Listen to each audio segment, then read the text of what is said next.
Ô, dona Jana, o que você tá fazendo aí, Ah, hein? eu tô aqui no alto, porque eu tô me auto-publicando, Ah, não, entendeu? parabéns. Parabéns. A pior abertura do podcast até agora. Eu Você achei superou. excelente. Eu Parabéns. achei Não, excelente. muito Comenta aí, sensacional. você que tá ouvindo, se você achou bom, se você Sensacional. achou ruim. Se você achou Comenta bom, aí. você comenta Team Jana. Se você achou ruim, você comenta Team Diogo. Tá bom? Eu Não, achei não comenta excelente. nada, não. Faça um voto de silêncio. Só isso. Porque aí você vai ver. Pelo voto de silêncio, você vai ver o que você causou neste Ó, episódio, Fifi mas concordou comigo. concordou e vambora, meu amor. Vamos.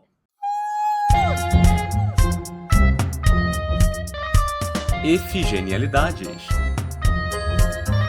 Criatividade e escrita. O podcast do Fantástico Guia. Dona Jana, então quer dizer que você anda se autopublicando por aí. É isso mesmo que eu E ouvi? já me autopubliquei. Já me Eu também. autopubliquei. Por isso, é verdade, você também se autopublicou. Nos Eu também. autopublicamos, inclusive, este ano não, né? No ano passado. Nos autopublicamos como Fantástico Guia, então acho que podemos falar muito sobre autopublicação, certo? Com Acho que certeza. podemos Fala. começar descrevendo, explicando para a galera o que é autopublicação, porque acho que tem algumas E descrevendo? dúvidas quanto a Que é isso. isso, Dona Jana? Não, Explicando. que isso? O que Explicando, você, não? você quer causar aqui? Eu gostaria de começar dizendo o Hum, seguinte: eu hum, comecei me autopublicando e me arrependi, hum. tá? Acho Se que arrependeu? das três histórias que eu autopubliquei aí, só uma tá online até hoje. E eu Boa. tenho muito Eu respeito já. por ela, muito respeito por ela. Mas as outras eu tirei tudo Boa. de... Eu comecei me autopublicando, não me arrependo, apesar de ter Hum, algumas ressalvas quanto à história que eu autopubliquei também, mas não me arrependo, acho que me trouxe muitas coisas muito boas. Mas acho que para a gente começar primeiro, falando o que é autopublicação, para quem está ouvindo e tudo mais, acho que é um nome chique para uma coisa que pode, inclusive, ter várias modalidades, né? A autopublicação é quando você publica por sozinho, sem uma editora, né? Não confundir com publicação por editoras independentes. Porque acho que tem muita gente que coloca uma publicação por editora só se for uma editora grande, uma editora que a gente chama de convencional e tudo mais.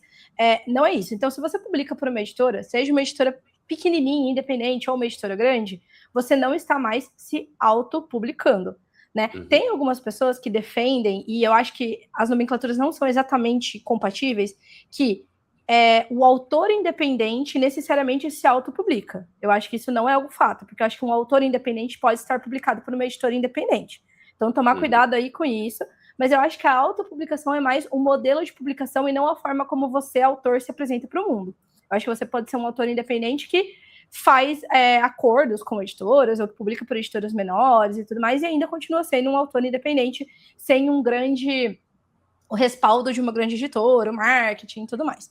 Então, a autopublicação é quando você publica sem editora. E eu acho que hoje, aqui no Brasil, a gente tem algumas principais formas de se autopublicar, né? Acho que uma das formas talvez mais acessíveis e mais comuns, que hoje em dia já está muito difundida, né, e as pessoas têm muita facilidade de usar como meio de publicação, é a publicação independente do e-book numa plataforma que geralmente é a Amazon, geralmente a KDP, que é o Kindle Direct Publishing, que é literalmente a publicação direta no Kindle. Acho que esse é um formato um formato que a gente já usou, né, para se autopublicar. Eu já uhum. me autopubliquei primeiro, depois eu vou falar do outro tipo de publicação, que é a publicação impressa, autopublicada, mas eu comecei me publicando na Amazon. Você também, né? Acho que sua primeira publicação foi na Amazon também? Ou foi Sim. em blog? Foi na Não, Amazon. eu tinha publicação em blog e tudo mais, Tá. mas, por exemplo, o Mário Guerreiro, né? Uhum. Ele surgiu em postagens no blog, e aí depois aquele material foi compilado e virou uma obra que foi publicada na Amazon. Mas Uhum. eu optei por esse caminho da autopublicação aí. É o único que ainda está disponível, né? Uhum. E acho que eu já cheguei a comentar em outros momentos que, apesar de olhar para a obra hoje em dia, né, e ver ali que eu mudaria muitas coisas, ainda assim eu tenho muito orgulho de como ela saiu, assim, de como ela Sim, veio ao mundo. Eu tenho muito carinho por aquela obra, sim. e eu acho que isso é algo que a gente pode utilizar para demarcar esse início de conversa aqui, porque Uhum. muitas vezes, né, aquela nossa primeira publicação ou as nossas primeiras publicações, elas vão refletir os escritores que nós éramos naquele período ali. E o que acontece hoje em dia, quando a gente tem uma ferramenta de autopublicação aí que facilita muito, né, a vida do escritor nesse quesito, é que às vezes a gente avança alguns sinais. A gente vai assim, pô, eu quero botar meu livro no mundo, eu quero, né, que as pessoas me leiam e tal. E hoje em dia, com muito mais maturidade, né, já conhecendo o mercado e tal, eu pensaria 2, 3, 4 vezes Sim. antes de me autopublicar, né? Sim. Mas naquela época eu acabei também, de certa forma, acabei alcançando pessoas que vieram depois para mim e falaram, pô, gostei muito do que você escreveu, sabe? Deixaram mensagens legais, deixaram avaliações, vieram me chamar no privado, conversaram o quanto aquela obra conectou com elas. Então, assim, apesar de hoje em dia, né, eu olhar para ela com muito carinho, mas com ressalvas também, eu me orgulho dela, mas não me orgulho de todas as autopublicações que eu fiz. Sim. Eu acho que isso puxa um tópico muito importante da autopublicação, que é o maior benefício e o maior prejuízo, né, digamos assim, o maior ponto positivo, o maior ponto negativo da autopublicação, eles são exatamente a mesma coisa, que é, você faz tudo, ou precisa financiar, né, quem for fazer, mas, inclusive, a curadoria. Então, eu acho que esse é um grande ponto da autopublicação. O que eu quero dizer com isso? O Diogo falou que tem coisas que ele publicou e que agora ele, né, não gosta, tirou, não quer mais que esteja disponível e tudo mais. Porque quando a gente está começando, a gente não tem ainda a maturidade, nem o conhecimento técnico, e nem, enfim, até a disposição de falar assim, não, realmente isso aqui eu acho que eu vou mergulhar disso aqui, eu acho que isso aqui é legal para o mundo ler e tudo mais, ou não, né? E aí uma editora, ela tem um papel, seja ela uma editora independente, seja ela uma editora convencional, ela tem um papel de curadoria ali, que é justamente essa pessoa que vai falar, não, isso aqui ainda não tá maduro o suficiente, isso aqui pode melhorar, eu acho que pode ser publicado, mas vamos trabalhar assim, assim, assado. E quando você tá autopublicando, você não tem esse respaldo, a menos que, claro, você contrate um editor, contrate uma leitura crítica, que é uma coisa que a gente já falou para vocês que a gente desencoraja que seja feito no início da carreira, porque é um momento em que você não tem que estar gastando com grandes coisas e tal, você tem que estar entendendo ali o seu lugar na publicação, né? Então, essa grande vantagem da autopublicação, que é você fazer tudo, é você decidir se você publica ou não, acaba sendo também um ponto negativo, né? Porque, assim, o Diogo falou, eu quero botar isso no mundo. Você pode ter, e eu acho super ousado num bom sentido, eu acho super positivo você falar, eu sei que não é o meu melhor, mas eu quero colocar no mundo porque eu quero que essa história seja lida e comentada, eu quero me conectar a pessoas que vão gostar do que eu publiquei, ou não, mas que vão vir me conhecer e tudo mais. É só ter essa noção ali de que você pode estar publicando uma coisa que não está na sua melhor forma, ou num momento que não é o ideal para aquilo ser publicado, tá? Mas assim, a gente, por isso que eu acho, até voltando um pouco para os formatos de autopublicação, que o KDP é um formato tão interessante, porque o KDP é um formato que exige custo praticamente nulo para você publicar. Então você não precisa, você pode, se você quiser pagar alguém para fazer uma capa, você pode, se você quiser pagar alguém para fazer uma diagramação, uma revisão, uma preparação, o que quer que seja, mas você não precisa, você tem uma facilidade, uma acessibilidade muito grande. Você pode hoje em dia fazer uma capa no Canva, fazer uma placa nesses aplicativos, uma capa nesses aplicativos de design. Você pode pedir para alguém que você conhece, que tem uma noção de design, fazer para você. Então você consegue publicar nessa plataforma e você não precisa, como é um e-book, né, um livro que ele não vai exigir a parte geralmente mais cara do livro, que é a impressão, você pode soltar qualquer coisa e se você se arrepender daqui a um tempo, se você se arrepender no dia seguinte, você consegue tirar o livro do ar. Então você consegue, algumas pessoas, óbvio, já leram, já compraram, já tiveram acesso àquilo, mas você consegue retirar do seu histórico e ficar ali arquivado. Inclusive eu tenho um livro arquivado que eu gosto até bastante dessa história, eu só acho que não faz mais sentido eu ter essa história publicada na Amazon. Um dia talvez eu revise ela, revisite e tudo mais. E aí você arquiva, você não precisa nem deletar da sua conta, né? Então eu acho que o KDP, ele chegou como... Ele é uma alternativa muito interessante para quem está começando, justamente por esse caráter de nada é irreversível, sabe? Quando você publica pelo Kindle.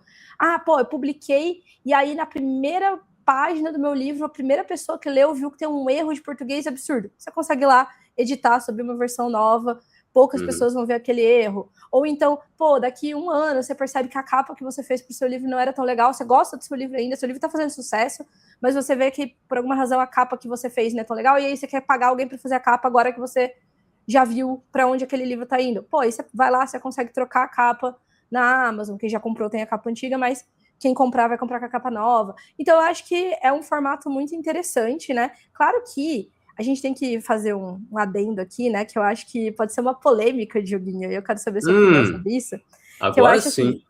Assim, tem muita gente que eu conheço que diminui a publicação digital, que acha que você publicar um livro só em e-book não é uma publicação de verdade, é menos. É tipo, mas você já publicou um livro? Já, na Amazon? Não, mas um livro de verdade. Você já publicou um livro impresso, que você fez sessão de autógrafo e tudo mais. E eu sou muito contra essa visão. Eu acho que um e-book publicado é um baita livro. E assim, eu tô dizendo isso da posição de uma pessoa que até, literalmente, esse ano é uma autora que eu considero que é respeitada, eu me considero respeitada dentro do meio, e eu tinha um livro publicado por uma editora independente apenas na versão e-book. Então, eu estou dizendo com conhecimento de causa que eu sou contra isso. Mas o que você acha? Você acha que publicar e-book é publicar de verdade? Não, peraí, achei que a gente ia entrar em uma outra polêmica, porque você estava falando aí de Amazon, de KDP e tal. Não é a única plataforma na qual você pode disponibilizar o seu livro em formato digital e tal. Acho que é até uma conversa válida essa questão do quanto a Amazon exerce um monopólio hoje em dia em termos de autopublicação também. Acho que é uma conversa que a gente precisa ter, talvez não no episódio de hoje, né? Mas o quão saudável isso é para o mercado, o quanto isso impacta também, né, na quantidade de livros que a gente tem sendo oferecidos lá, sem curadoria e tudo mais, mas assim, que curadoria nós teríamos também se a gente está falando de autopublicação, né? Então, é uma conversa longa para a gente ter, mas essa questão aí de, não tem livro físico e tal, cara, uma grande besteira, sempre uma grande besteira.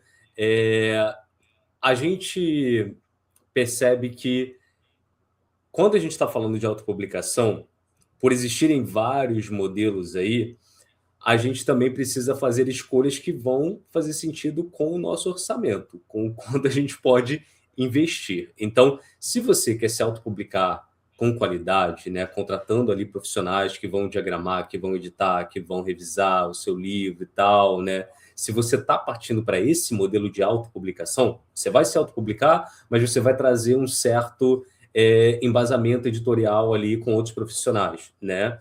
Você está falando de um investimento, você está botando uma grana para fazer isso acontecer.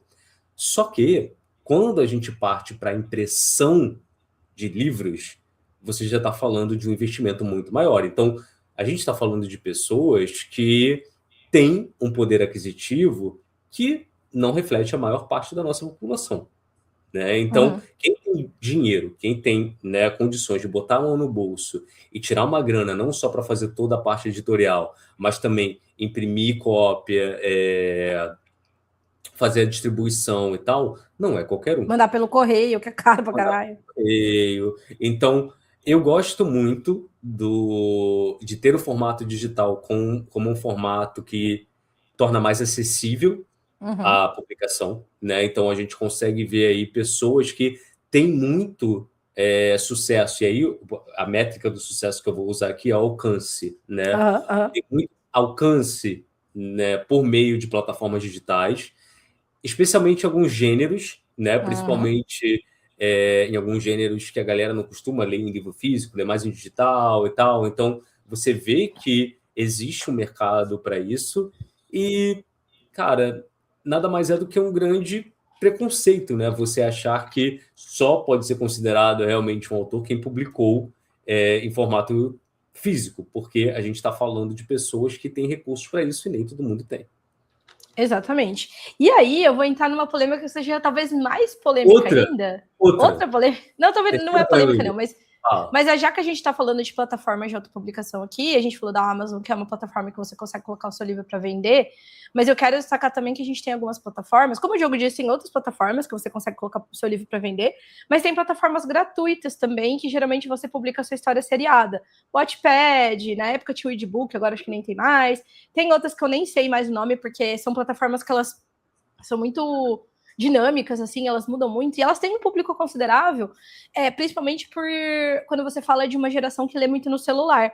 Então eu sei que o Wattpad ele se popularizou muito, porque na época o Kindle não tinha aplicativo, não tinha nada. Hoje em dia você consegue ler, mesmo que você não tenha um Kindle, um objeto, né, o leitor digital da própria Amazon, ou um Kobo, qualquer leitor digital, um tablet, você consegue ler no celular porque você tem um aplicativo. Então você compra na sua conta da Amazon, e aí você baixa, né, você baixa no seu aplicativo do próprio celular e você lê ali no celular normal. Então isso meio que compensou um pouco, mas tinha uma época que isso não existia, e aí a galera lia muito nessas plataformas, Wattpad, na época o Readbook, plataformas de histórias de fanfic e tudo mais. E eu quero só dizer que aqui que isso é um tipo de autopublicação que conta com os mesmos pontos fortes e mesmo pontos fracos da autopublicação na Amazon. Então não tem curadoria, você vai publicar coisas ali que você pode realmente, depois de um tempo, falar, nossa, nada a ver, mas ao mesmo tempo você vai ter um alcance num público legal, você vai ter pessoas que podem... o Wattpad e essas outras plataformas, não, diferente da Amazon, existem comunidades embutidas que vão comentar, que vão, né, avaliar o seu livro ali dentro da própria comunidade, comentar capítulo a capítulo, né, ter... como chama, esperar pelo próximo capítulo ali e tudo, né, fazer ali um buzz em torno disso. Então essas plataformas, elas são tão autopublicação quanto o KDP, e elas são tão válidas como uma publicação, né, quanto o KDP e a Amazon. Então a gente eu sou, né, acho que o Diogo concorda comigo, mas eu vou falar por mim, eu sou da opinião que é sim um método de autopublicação bem legal. Eu acho mais legal que você se publique para uma plataforma dessa, que você faça as suas experimentações, que você veja ali o retorno daquele público ali dentro dessa plataforma, do que você gaste uma grana para publicar por uns livros físicos, por uma gráfica ali que vai se chamar de editora, e acabe gastando uma grana e ainda ficando com aqueles livros ali encalacrados nas suas coisas, né? Mas, não sei se você tem alguma coisa a acrescentar sobre essa plataforma, senão eu quero aproveitar esse gancho para falar do outro tipo de publicação que temos, independente. De um outro tipo de publicação que temos? Sim. Não sei, mas eu queria só aproveitar a questão do digital, né, que você trouxe. A gente tem atualmente, não sei quando você está ouvindo isso aqui, ouvinte nosso, mas neste momento, em 2026, em abril de 2026, né, talvez nem... Enfim, a gente está gravando em abril. Enfim, a gente está gravando em abril. A questão é, a gente tem disponível na Amazon o Guia dos Escritores Perdidos, né? Que, aliás, deve estar com o link aqui embaixo também, quem quiser adquirir, fique à vontade. Aqui. Agora, por que a gente optou por essa autopublicação? Porque a gente queria autonomia. É um livro que a gente não queria que esse livro passasse por um processo editorial, porque a gente queria provar um ponto, né? Então, a gente queria realmente deixar registrado ali que é possível chegar a uma autopublicação sem que você tenha todos os recursos, né, de uma editora, sem que você disponha aí do auxílio de outros profissionais e tal. Então, precisa pagar por isso, né? Ou ter pessoas que você conhece. Exato. Então, a gente queria provar esse ponto, mas para além de provar esse ponto, algo que a gente queria também era ter a nossa autonomia editorial. Falar o que a gente quisesse falar. Então, eu escrevi o livro, a Jana editou, e a gente não queria que ninguém mais chegasse e falasse, então, vocês querem falar isso mesmo? Corta essa piadinha aqui, vai pegar mal, mas não sei o quê. Sei lá. Então, assim, é um livro que ele tem um porquê de ser autopublicado. Sim. A gente tinha essa necessidade de manter uma voz só nossa, manter um conteúdo que fosse fiel ao que a gente quisesse colocar ali, sem que esse conteúdo passasse por uma peneira, por algum tipo de censura, né? Mas assim, por algum tipo de edição. É uma curadoria, uma edição. Exato. A gente queria se expor. A ideia era se expor realmente. Sim. E aí, o que eu quero deixar registrado com essa questão de exposição? Quando você opta por autopublicação, você está se expondo. E o meu ponto é, nem todo mundo que opta por autopublicação está ciente do que significa se expor. Tá? Então, às vezes eu não tenho noção de que eu estou me expondo em um local que vai abrir possibilidades de críticas, que algumas pessoas vão apontar problemas no meu texto que talvez eu ainda não seja maduro bastante para perceber que eles existem, porque eu não tenho tanto tempo assim de carreira, eu não tive tanta experiência assim. Então, você está colocando no mundo algo que você considera, né, sendo próprio para publicação e tal, e você está se expondo. E está tudo bem, desde que você Mas esteja você está consciente ciente. Exato. do que você está fazendo. Então, eu só queria trazer esse ponto para todo mundo que está considerando uma autopublicação. Agora, eu sou super a favor da autopublicação, desde que você entenda todos os riscos que isso envolve, desde que você entenda tudo que isso pode te trazer de bom também. Então, avaliar os prós e os contras e o porquê de você estar optando por esse modelo de publicação também. Porque a gente fala muito do mercado de revistas, Jana, lá fora, e eu dou, graças a Deus, eu levanto a mão para o céu de que algumas histórias minhas foram barradas por editor. Total. Que muita gente disse, não, isso daqui não. De certa forma, é bom você ter outros profissionais do texto tendo acesso ao que você escreveu, dizendo, não, isso daqui ainda não está coisa, porque isso me obrigou a parar e refletir. E eu acho que algo que pode acontecer quando a gente opta pela autopublicação é não ter esse momento de parar para pensar antes de colocar algo no mundo. Não, perfeito. E sabe que eu tava pensando até de, tipo assim, às vezes você tá falando assim, uma história que não tem tanta qualidade, que não é uma coisa tão horrível assim. Às vezes a gente pegar grandes autores, você pegar a primeira publicação, a primeira coisa que eles publicaram ali não é tão legal e tal, porque a gente amadurece. Mas às vezes você tá se expondo a coisas que não é só uma questão de qualidade. Às vezes você tá, por exemplo, sei lá, você faz uma piada no seu livro que você acha que é ok. Se você tivesse submetido para uma editora que ia publicar o seu livro, ela fala assim, gostei de tudo isso, mas, Diogo, essa piada aqui, por causa disso, talvez eu não colocasse, tá? Eu acho que pode ofender X pessoas. Tá, beleza. Aí você não tem essa curadoria, você não tem esse tipo de edição. E aí você tá numa internet que é muito rápida em julgar, é muito rápida em reclamar, é muito rápida em apontar que você falou uma coisa que não deveria e tal. Às vezes você, sabe, tipo, é uma coisa que você não percebeu ali, que você tava, de repente, se colocando numa situação complicada e tal. Então, eu acho que a proteção não é só de publicar uma coisa que depois eu vou achar que é ruim. É publicar coisas que outras pessoas não olharam. Vocês já devem ter ouvido isso. Às vezes sai uma campanha de marketing e a galera pensa assim, não tinha ninguém para avisar?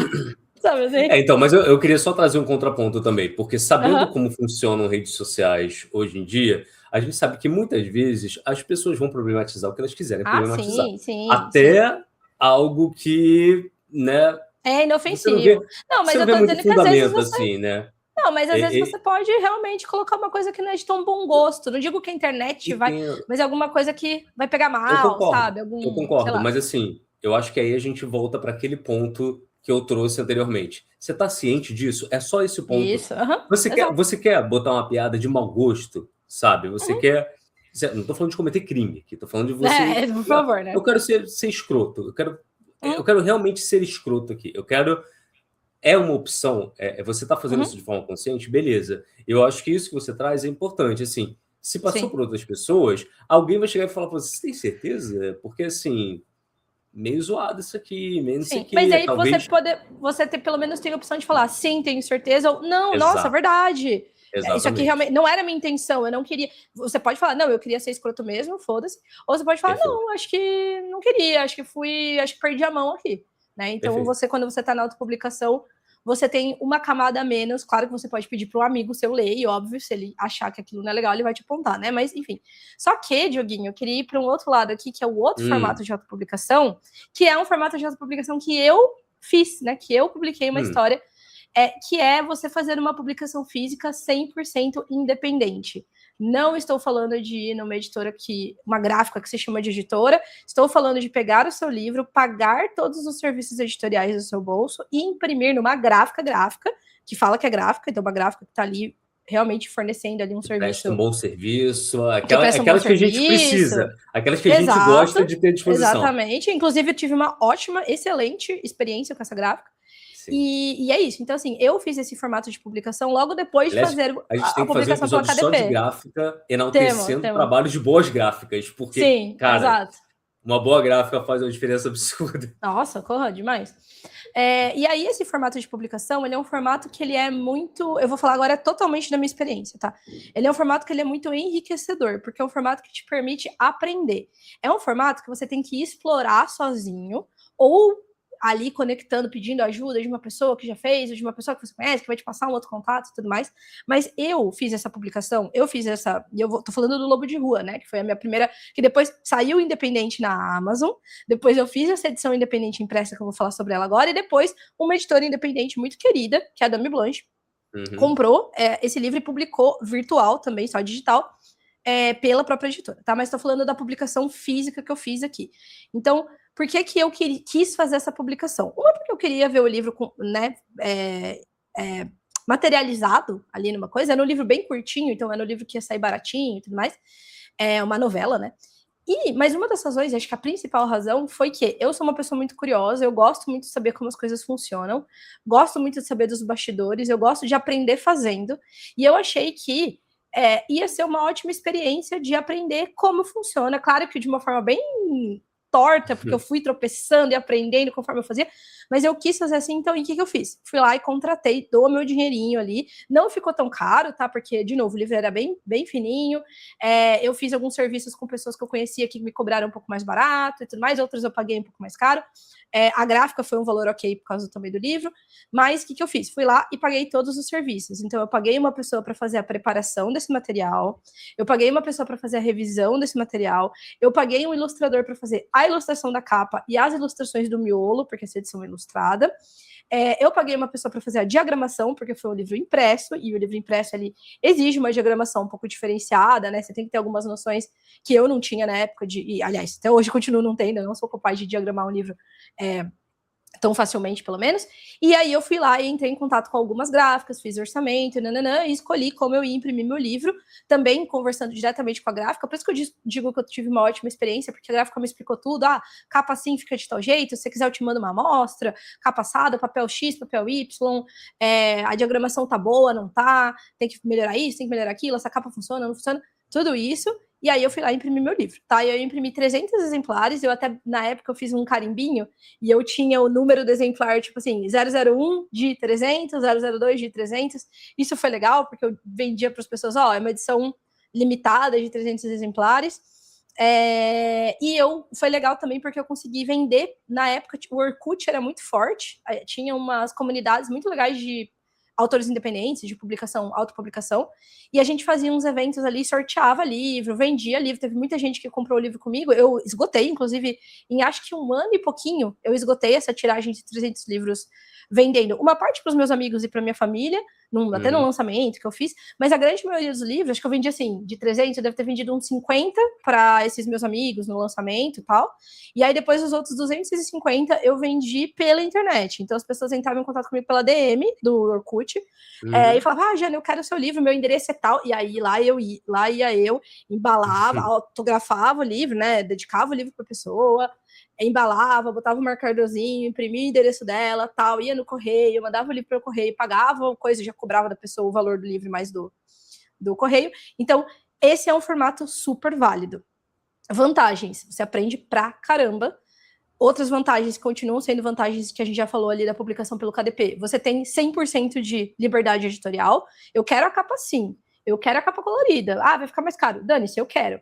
Eu quero com orelha. Eu quero nesse papel pólen, não sei o quê, porque eu quero. Beleza. Eu quero marcador desse jeito, porque eu quero. Beleza. O dinheiro era meu, eu tava pagando, eu fazia do jeito que eu quisesse.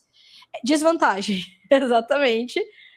A coisa de eu não saber muito bem, eu ter que entrar em contato com algumas pessoas para me explicarem, para me orientarem ali. Eu ter total liberdade, então tem escolhas ali da própria edição física que eu talvez tivesse repensado, uma ou outra, tá? A maioria, eu acho ainda um livrinho muito bonitinho, apesar dele ser meio diferente, assim, eu acho ele uma boa publicação, e também eu que fazia toda essa parte logística de vender os livros. Isso, eu não participei de eventos na época, porque não vi necessidade, então eu não cheguei aí para esses eventos em que você pode levar os livros e participar de mesas e tal, poderia, mas eu acabei vendendo tudo pela internet mesmo, e aí tive todo esse trabalho de embalar livro por livro, aconteceu de livro voltar, eu ter que mandar de novo, aconteceu de livro voltar e voltar danificado, eu ter que mandar outro exemplar para a pessoa, perdi alguns livros ali. Eu acho que no fundo, eu tenho anotado em algum lugar, eu acho que meio que ficou elas por elas, eu acabei que não gastei tudo que eu gastei com todos esses serviços editoriais, com a impressão e tudo mais, eu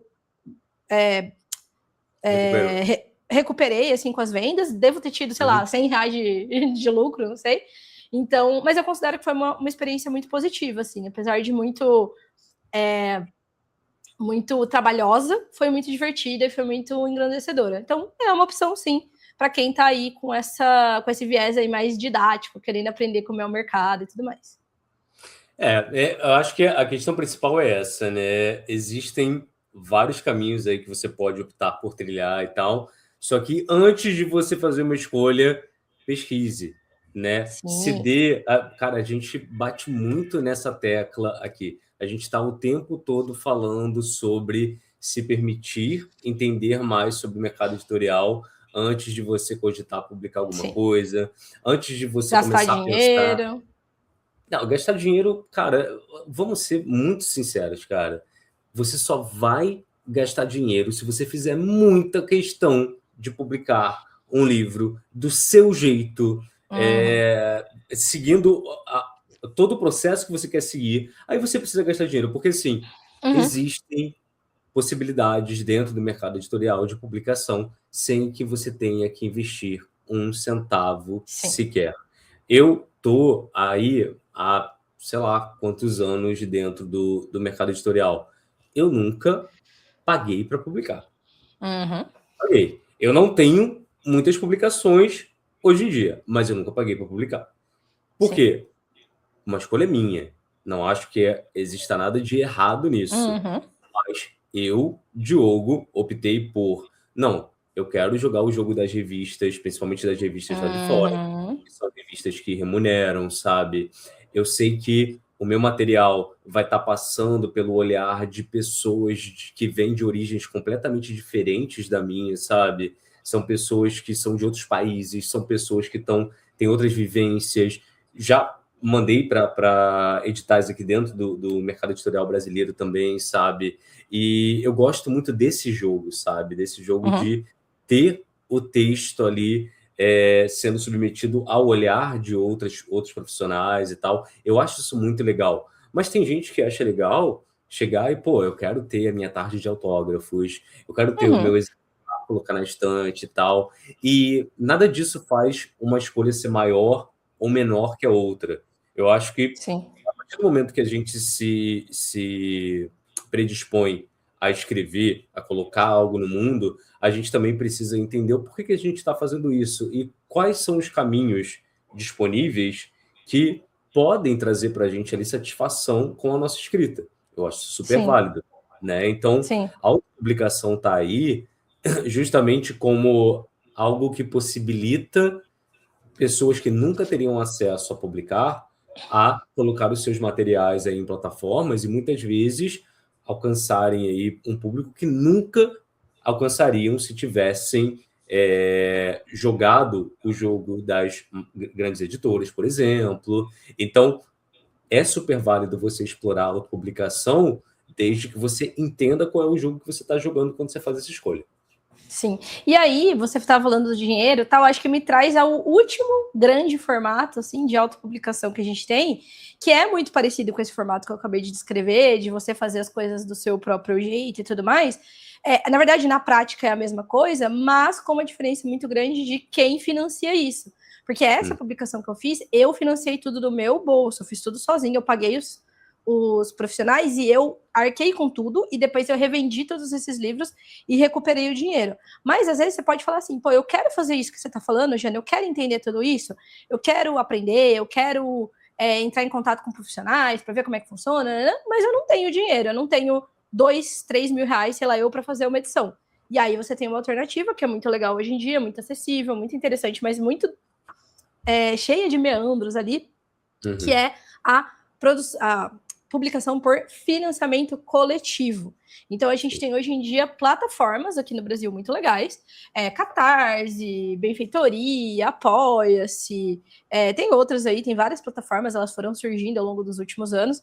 Acho que talvez Catarse seja uma das mais fortes ali, então vocês vão ouvir com mais frequência, eles até estão mexendo na plataforma deles agora e tal, e aí você pode fazer tudo isso que eu falei, contratar um preparador, um revisor, um capista, um ilustrador, tudo mais, só que em vez de você pagar eles de antemão, o que você faz? Você primeiro faz uma campanha, você Você põe essa campanha no ar, você divulga. Claro que tem um ou outro gasto que, se você quiser fazer uma campanha bonitinha, você faz antes. Então, você paga um ilustrador para fazer uma ilustração bonitinha, para você pôr, faz um vídeo interessante, faz uma primeira parte ali da sua história diagramada para o pessoal ver. Mas aí você lança essa campanha. Essa campanha ela dura um tempo, você consegue arrecadar um valor que seja, você pode definir se é o valor total, que só se você arrecadar aquele valor que rola o projeto, ou se você quer pelo menos arrecadar parcialmente o que você acha que você vai gastar com aquilo. E aí você tem duas vantagens. Uma, você vai ter todo o dinheiro ou parte do dinheiro que seja no seu bolso antes de você começar, né? Ou logo de uma vez. Então, você não precisa vender todos os livros para pagar os serviços que você já pagou do seu bolso. Então, vamos supor, pelo menos o capista eu já paguei do meu bolso porque eu quero que apareça a capa no financiamento coletivo. Então, pelo menos quando o Catarse te pagar ali logo depois do fim da campanha, você paga o capista e o resto você vai gastando com gráfico, vai gastando, que geralmente é o gráfico custo maior e tudo mais. Então, essa é uma vantagem. E a outra vantagem muito legal do financiamento coletivo é que você faz uma pré-venda. Então, você já fecha ali, se 30 pessoas te apoiaram, você já vendeu 30 livros. Você consegue, inclusive, ter uma noção até de quanto que você vai imprimir, porque às vezes você fez um cálculo para imprimir 100 livros e você vendeu 150 livros na pré-venda. Aí você já imprime 200, 300. Ou o inverso, você queria fazer 1000 livros. Aí na Catarse você vai ver que 50 pessoas apoiaram. Tá, então eu vou imprimir 100 livros. Então eu tenho, né, você tem meio que essa prévia, digamos assim, ali do que você está fazendo e de quanto você vai vender e tal. Então o financiamento coletivo eu acho que é um formato que ele veio para agregar muito. O único problema, não é problema, né? Mas a única ressalva que eu faria, e eu até vou deixar o Diogo falar disso, que a gente já conversou muito em off, mas a única ressalva que eu faria quando você faz um financiamento coletivo e ele é financiado e você recebe geralmente um montante considerável ali de dinheiro, você acabou de ganhar também uma série de responsabilidades muito grandes. Então, você se compromete a fazer aquele projeto rolar da forma que você prometeu que ia rolar, no cronograma que você prometeu que ia rolar, com a entrega no dia, na data, na casa dos apoiadores, ou no evento, sei lá eu, mas você adquire essas responsabilidades que quando você tem ali o seu próprio projeto, que nem eu fiz, se atrasasse, se a gráfica falasse, vou precisar de um mês a mais, dane-se, sabe? O meu lançamento era um lançamento que eu marquei com os meus amigos, poderia marcar de novo, não teria problema nenhum. Agora, quando você está com um montante grande de dinheiro que pessoas te pagaram confiando que você ia realizar aquele projeto, se você falou que tem capa dura, tem que ter capa dura. Se eu quisesse fazer livro de capa dura, não desse, fizesse livro de capa mole, ninguém ia reclamar, porque o livro é meu mesmo, eu vou vender com o valor que eu quiser. Agora, se você já fechou de antemão aquilo ali com aquele número X de apoiadores, você tem que entregar. Era exatamente isso. Eu tava só esperando você me passar a bola, porque eu ia falar exatamente tudo isso. Porque, cara... Desculpa, me exaltei. Não, mas você tá certa. Não tem muito o que acrescentar além disso, né? Quando a gente está optando por um financiamento coletivo, o maior cuidado que a gente tem que ter é justamente esse. A gente já está lidando ali diretamente com pessoas que confiaram no nosso trabalho, que investiram no nosso sonho. Pô, eu tenho um sonho de fazer um livro, eu quero fazer acontecer e tal. Você não tem o direito de pisar na bola. Porque aí, uma vez que você pisou na bola, essas pessoas que financiaram, né, o seu projeto e tal, elas não vão estar contigo novamente no próximo projeto, caso você tenha, né, a pretensão de fazer um outro. Então, ou elas vão reclamar, vão jogar na rede social que você não entregou, e às vezes elas estão certas, exato. E assim, pô, mas eu fiquei não sei o que, mas aconteceu eu fiquei doente, não sei o que. Mas aconteceu não sei o que lá. Olha só, vamos lá. A vida acontece para todo mundo e tal. Projetos deveriam incluir contingências para emergência. Exatamente. Então, assim, eu vou ser muito taxativo com isso, tá? Eu nunca fui essa pessoa que utilizou, né, questões pessoais ali e tal para fugir de responsabilidades, tá? Se você está começando um financiamento coletivo, você tem a obrigação de antecipar possíveis problemas. Então, e se eu ficar doente? Isso não sei o quê? E se a editora não entregar? E se a gráfica não entregar não sei o quê? Isso você tem que antecipar. E é por isso que você só vai se meter a fazer um financiamento coletivo novamente, se você souber o que você está fazendo, é como tudo, cara, tudo que a gente fala aqui se resume aprenda antes de colocar em prática qualquer coisa, porque o famoso faz o malabarismo com uma rede de segurança primeiro. Não vai, estou aprendendo, agora vou fazer um duplo twist carpado do trapézio. Não, você é doido, você vai se matar. E mesmo que você já tenha aprendido a fazer o duplo twist carpado e tal, não sei o quê, você está lidando com o dinheiro dos outros, você tem que ter um plano de contingência. Sim. Tá? Então, não tem essa, não cola. Então, vai optar por fazer financiamento coletivo, cuidado triplicado, porque você vai estar lidando com o dinheiro que, a pessoa às vezes, né, deixou de, sei lá, passar um final de semana com a família, sair para um cinema, fazer não sei o quê, sabe? Qualquer coisa. Aquela pessoa, a gente sabe que dentro dessa sociedade que a gente vive, né, o dinheiro, ele te possibilita escolhas, né? É a escolha de você estar com a sua família fazendo, né, um programa, de comprar um remédio, de, sabe, um remédio de R$500, um remédio, um antibiótico. Então, assim, a gente sabe que a gente está lidando com algo delicado. Então, autopublicação, uma maravilha. Vários benefícios com responsabilidade. Sempre. Sim. Olha, fogos! Você viu? Exato. Celebrando mais um... E eu digo mais, responsabilidade com você também. Porque saiba que você vai arrecadar um valor X, mas a gráfica na diagramação deu 5 páginas a mais cada livro. Então, no total, a gráfica ficou R$1.000 a mais. Aí você já tica R$1.000 ali do seu lucro, teoricamente. 50 dos livros que eu mandei pelo correio voltaram, eu tenho que mandar de novo. Você vai ter que pagar o correio de novo. Ou você vai ter que pagar uma empresa para fazer isso, sei lá. Você mencionou algo que é legal. Lucro. Nem sempre financiamento coletivo visa lucro. Ele pode visar lucro, você pode visar ter uma remuneração, mas não necessariamente você precisa ter. Sim. Você que vai escolher pelo tamanho do projeto, que ele vai ficar mais caro no total e tal, né? Eu sugeriria que você, ao cogitar um financiamento coletivo, pensasse, tá, mas o que eu quero ganhar com esse financiamento? Eu tenho a necessidade de obter lucro, eu quero mais ganhar visibilidade, o que eu quero? Porque são escolhas que você vai ter que fazer de forma pragmática. E às vezes não, muitas das vezes, você precisa sim ser remunerado, porque é sim o seu trabalho. O que a gente faz é trabalho. A gente está trabalhando, a gente está colocando coisa no mundo, sabe? A gente está trabalhando com literatura. Trabalhar com literatura no Brasil, né, atualmente, já é um ato político, eu diria. Sim, sabe? Sim. Então, assim, você precisa realmente pensar se, eu vou me remunerar, eu vou ter um lucro com isso aqui, e não há nada de errado nisso. Pelo contrário, você precisa desse lucro para continuar colocando material, sabe? Para continuar produzindo, colocando sua arte no mundo. Então, é importante. Pense nisso também. Sim, mas tome muito cuidado, porque uma coisa que eu já vi acontecer com muita frequência é a pessoa que não tem tanto conhecimento e tal, faz uma campanha e vê um montante absurdo na mão ali, 30 mil, 20 mil reais, e a pessoa, nossa, deslumbra, pensa, tô rico. Só que assim, você tem que fazer tudo aquilo que você prometeu, às vezes você vai ter orçado menos, vai dar mais, aí numa dessa vai caindo esse valor ali, quando você vê, você que ia ficar com um lucrozinho, ou então o que acontece que muita gente faz, que eu acho que é o mais seguro, ia ficar com o quê? Você não... lucrozinho, quase estranho.